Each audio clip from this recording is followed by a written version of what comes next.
இன்னைக்கு நம்ம ace of diamond 28th and 29th எபிசோட தான் பார்க்க போகிறோம். ஒவ்வொரு எபிசோட நல்லா தானே போட்டுக்கிட்டு இருந்தேன், திடீர்னு ஏன் 2 எபிசோட் ஒரே வீடியோவில் போடுறேன் அப்படின்னு நீங்கள் பொங்குறது எனக்கு புரியுது. பட் மக்களே, 28வது எபிசோடு ஒரு ரீகேப் எபிசோடு. அதாவது கடந்த 27 எபிசோடாக என்னென்ன விஷயங்கள்லாம் நடந்துச்சோ அது எல்லாத்தையும் ஒரு எபிசோடாக கவர் பண்ணி கொடுத்துருந்துருப்பாங்க. ஆகையால் அதில் சொல்கிறதுக்கு எதுவும் கிடையாது. அதான் 27 எபிசோடு பார்ட்டிங்களா. ஸோ அதில் சொன்ன விஷயங்களை தான் மெயினான விஷயங்களெல்லாம் ஹைலைட் பண்ணியிருந்திருப்பாங்க. இப்போது 29வது எபிசோடுக்கு நம்ம போகலாம். அப்புறம் முக்கியமான விஷயம், மறக்காம வீடியோக்கு ஒரு லைக் தட்டி விட்டு பாருங்க.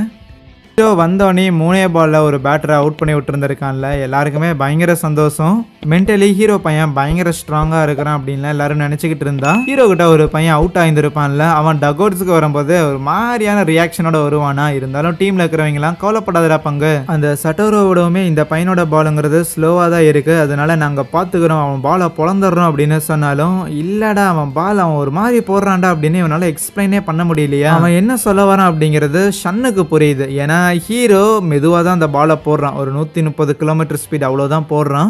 இருப்பினும் பேட்டரான இவனோட பசங்க ஏர்லியாகவே ஸ்விங் பண்ணியிருந்தாங்கன்னா ஓகே சொல்லலாம், அவங்க வந்து ஸ்லோவாக பால் போட்டிருக்கான், அதனால இவன் ஏர்லியாகவே ஸ்விங் பண்ணிட்டான், மிஸ் பண்ணிட்டான் அப்படின்னு. ஆனால் ஒரு ஸ்லோவரான பால் கேச்சரோட கைக்கு பால் போனதுக்கு அப்புறம் தான் இவன் ஸ்விங் பண்ணுறான் அப்படின்னா சம்திங் என்னமோ ஒன்று இருக்குது அப்படின்னு இவன் யோசிச்சுட்டு இருக்கேன். ஆனால் அதுக்கப்புறம் 4வது இன்னிங்ஸில் இப்போ நம்ம ஹீரோஸ் தான் பேட் பண்ணி ஆகணும். பேட் பண்ணுறதுக்காக வைஸ் கேப்டன் ஜுன் தான் வந்துருக்கான். அவன் மைண்டில் மொத்தமாக ஒரே ஒரு விஷயம் மட்டும்தான் இருக்கும். இது வரைக்கும் ஆடின 3 இன்னிங்ஸ்லையுமே ஒரு ரன் கூட சீனியர்ஸ் ஆனவனுங்க எடுக்கல. ஆனால் 2 சின்ன பசங்க, ஃபர்ஸ்ட் இயர் பசங்க முழு மூச்சை போட்டு பவுலிங் பண்ணி ஆப்போனன்ட்ஸை ஸ்கோர் பண்ணாமல் விடுறானுங்கன்னா அப்போ நம்ம ஸ்கோர் பண்ணாதானே ஜெயிக்க முடியும்னு. இன்னைக்கு பால் எப்படி வந்தாலும் சரி கண்டிப்பாக அதை பொழக்க போகிறேன் அப்படின்னு அவ்வளோ இன்டென்ஸாக இருக்கிற விஷயத்த ஷன்னும் புரிஞ்சுக்கிறேன். ரைட்டு, போன தடவை விளாண்ட மாதிரி இந்த பையனோட ரியாக்ஷன் இல்லை, ஒருவேளை நான் இன்னுமே கேர்ஃபுல்லாக பால் போடணுமோன்னு சொல்லிட்டு இந்த தடவை ஸ்ட்ரைக் வரலினாலும் பரவாயில்ல ஒரு பவுன்சர் போடலாங்கிற மாதிரி நேராக அவன் தலைக்கிட்டதான் ஒரு பாலை போட்டிருந்திருப்பான். அந்த பாலை விட்டுருந்தா அது வெறும் ஒரு பால்ங்கிற கணக்கில் தான் வருமே தவிர ஒரு ஸ்ட்ரைக்குங்கிற கணக்கில் வராது. ஆனால் அதையும் விட்டு வைக்க மாட்டேன்னு,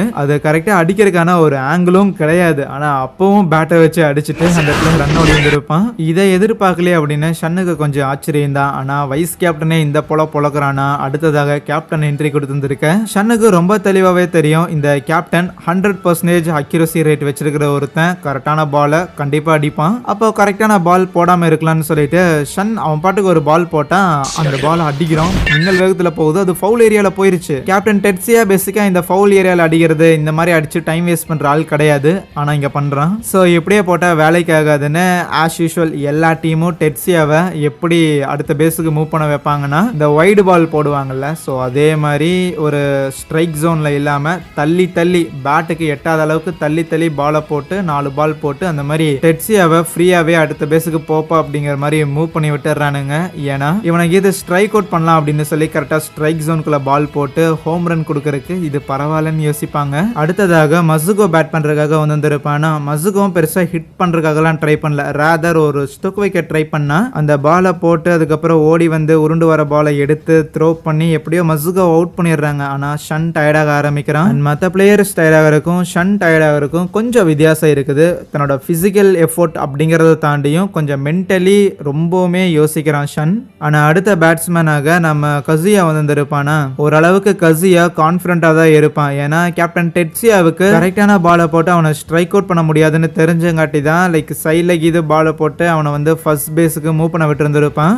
அப்படி பார்க்கும்போது இந்த ஷன்னோட பவுலிங்லையுமே வீக்னஸ் இருக்குதுன்னு எப்படியும் அவனை தோக்கடிச்சிடலாங்கிற மாதிரி தான் கசியா வந்து நின்றுக்கிட்டு இருப்பான். ஆனால் ஷன் இந்த தடவை விடுற மாதிரி தெரியல. முடிஞ்ச அளவுக்கு இருக்கிற மொத்த மூளையும் யூஸ் பண்ணி ஃபீல்டிங்கில் அந்த இடத்துல கரெக்டாக ரொம்ப டைட்டாக செட் பண்ணுறான். இருக்கிற எல்லாரையுமே ரொம்ப கிட்ட கொண்டு வரான். சும்மா டச் வச்சுட்டுலாம் அவனை ரன்னோட வைக்கிறதுக்கு அலோவ் பண்ணுற மாதிரி தெரியல.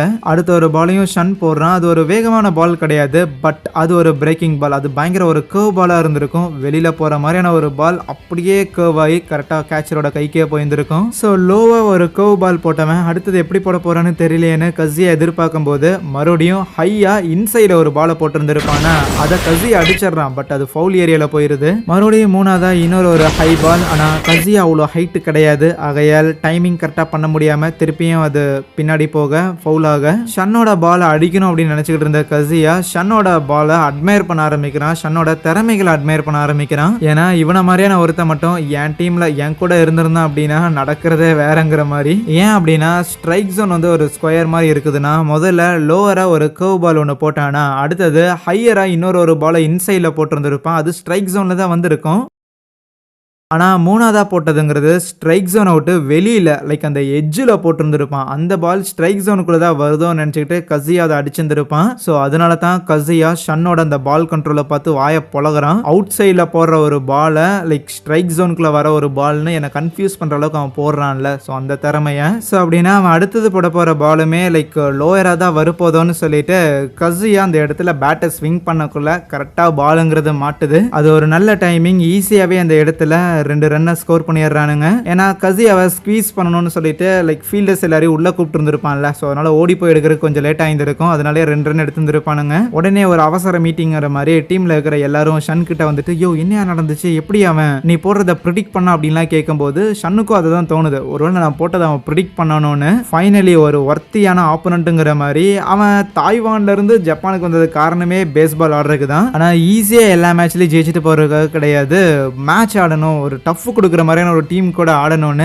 ஸோ அந்த மாதிரி இந்த ஒரு டீம் கூட ஆடுறதுங்கிறது பயங்கர எக்ஸைட்டிங்காக இருக்குதுன்னு நினைப்பான். அடுத்த ஒரு பேட்ஸ்மேனாக சிராசு அப்படிங்கிற ஒரு பேட்ஸ்மேன் வந்திருப்பானா நம்ம டீம்ல இருந்து. அவனும் சும்மா ஸ்டொக்கு வச்சுட்டு ரன் ஓடலான்னு பார்த்து இருந்திருப்பாங்க. ஆனால் ரன்னராக இருந்த நம்ம கசியா இருக்கிறான்ல அவனை அவுட் பண்ணுவாங்களா, அது பயங்கர ஒரு க்ளோஸான ஒரு கால். இருந்தாலும் கசியாவுக்கு இப்போதான் ஏதோ சொதப்புற மாதிரி தெரிஞ்சது, அதுக்குள்ள எப்படா கம்பேக் கொடுத்தீங்கன்னு ஒரு மாதிரி ஆச்சரியமா இருக்கும். அடுத்தது 5வது இன்னிங்ஸோட ஆரம்பத்தில் ஹீரோ தான் பால் போடுறானா பார்த்தா யாருமே எதிர்பார்க்காத வகையில் தொடர்ந்து 3 அவுட்டை அசால்ட்டா எடுக்கிறான், ஒரு ரன்னை கூட கொடுக்கல. ஆப்வியஸா ஆப்போனன்ட்ஸோட பேட்டிங் லைனப் கொஞ்சம் வீக்கா இருக்குதுங்கிறது உண்மைதான், இருந்தாலும் ஹீரோ அதை பண்றான் அப்படிங்கிறது கொஞ்சம் சர்ப்ரைசிங்கான விஷயம். அடுத்தது 5வது இன்னிங்ஸ்ல பால் போடுறதுக்காக ஷன் வந்திருக்கானா, இந்த தடவை ஹீரோஸ் பக்கம் இருந்து பேட் பிடிக்கிறதுக்காக நம்ம ஹீரோ பையன் தான் வந்திருப்பான், ரொம்ப ஈஸியாவே அந்த இடத்துல அவுட் ஆயிட்டு போறான். ஹீரோக்கு அடுத்தது மறுபடியும் குராமோச்சி வந்திருக்க, ஏற்கனவே 2 தடவை அவுட் ஆயிருந்திருக்கான். ஸோ 2 தடவை அவுட் ஆனதே பெரிய அசிங்கம், 3வது தடவையும் அதே மாதிரி அவுட் ஆயிடக்கூடாதுன்னு சொல்லி வந்தா அவுட் ஆகுறான் 3வது தடவையுமே.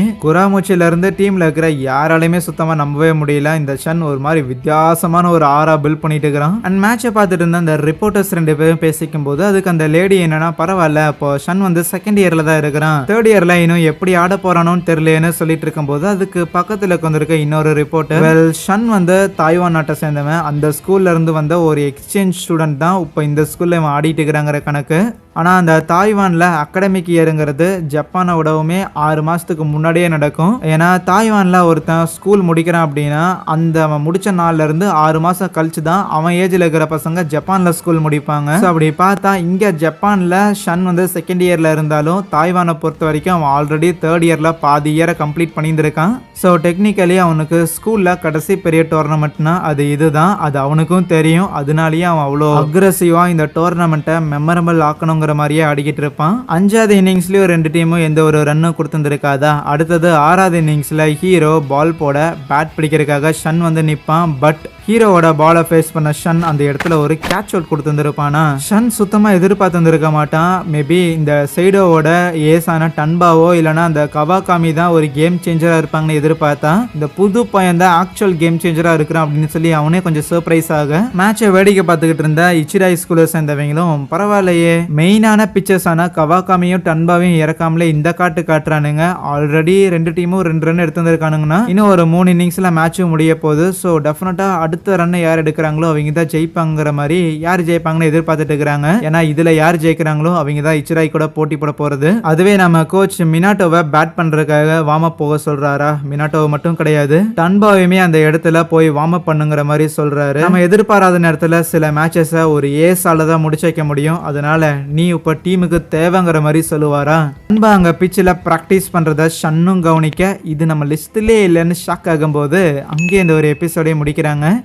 So thank you.